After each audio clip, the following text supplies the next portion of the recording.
but Republicans seem dramatically out of step on a couple of key issues, including gun rights and abortion. New polling shows the recent leaked Supreme Court draft opinion on Roe v. Wade has solidified American support for legal abortion access. The latest poll from the Wall Street Journal and Newark at the University of Chicago shows support has remained steady over the past 20 years in cases where the woman's health is seriously endangered or if there's a strong chance of serious birth defects. But in other categories, support for abortion access has climbed drastically compared to polls taken before that draft opinion was leaked. When a pregnancy is the result of rape or incest, 84% of Americans say abortions should be legal, compared to 72% just 10 years ago. When a woman cannot afford more children, 59% say abortion should be legal, compared to 41% in both 2012 and 2002. And finally, 57% say abortion should be legal if a woman wants one for any reason. That is the highest that figure has ever been in polls that date back to 1977 and 13% higher than when the question was asked just 6 years ago. So, Katty Kay, we're seeing here that poll. Donnie cited some polls a minute ago about where Americans stand on guns. There's a loud minority in the Republican Party on those two issues, but they seem dramatically out of step from where the rest of the country is. How did Democrats take advantage this November? Yeah, I mean, it's interesting, isn't it? On both abortion and guns, you have Republicans looking like they aren't in step, or Republican leaders, whether it's in the Supreme Court or on gun control in the Senate, out of step with the population. I guess there's two questions. One is, when people tell a pollster what they feel, are they prepared to vote on that issue? So are people who tell pollsters that they want universal background checks prepared to make that their single issue that they vote on? It doesn't seem that's the case. On abortion, are the 57% who say they want a woman to have a right to abortion just because she wants an abortion actually prepared to vote solely on that issue? That, again, it doesn't seem to be the case. And Claire, you've been through elections in purple states.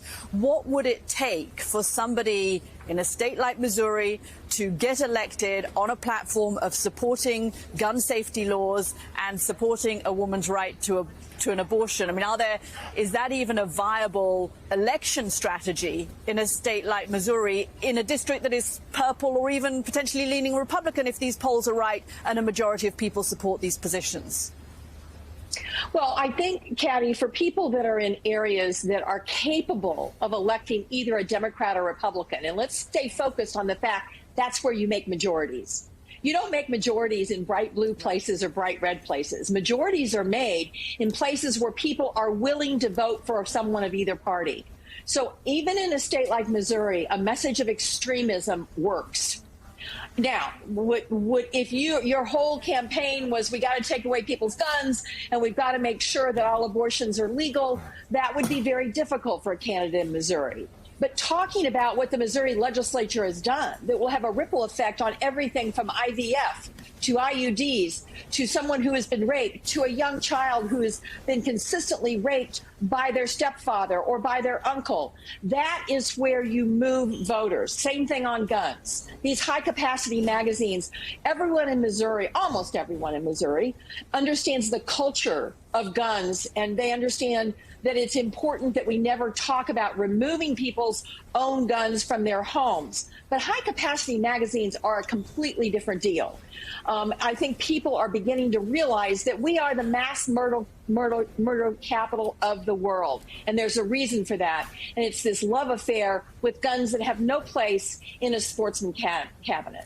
Hey, Gene Robinson, I was looking yesterday, maybe a day before that, at the first general election ad that Stacey Abrams put out in the governor's race down in Georgia, where she got issued because a negative ad against Brian Kemp.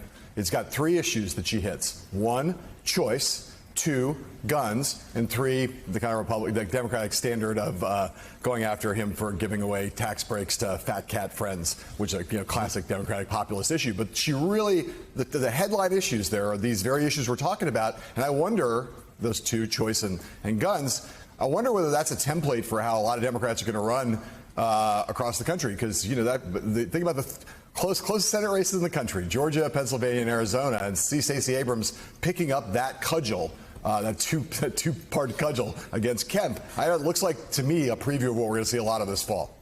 Oh, yeah, I think it ought to be. And I think Democrats across the country ought to pay attention to what Stacey Abrams is saying and doing. I mean, just look back at her record and what she and others have done to put Georgia in play for Democrats in a way that it hasn't been in a long, long time. So I think that is smart politics, and it's. If that's going to be the way Democrats run across the country, and I think maybe it should be, then they need to start working on that now.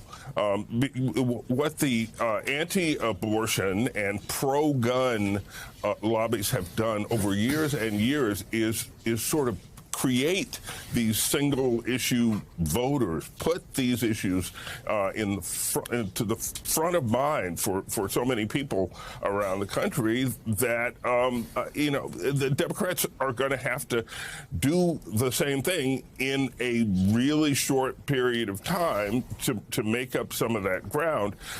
But I do think that's possible. You're doing the same thing over and over again is not going to get you a better result. And I think if you lead with the inequality and that whole set of issues, I think we could conclude right now that that doesn't look like a real winning strategy for Democrats in the midterms.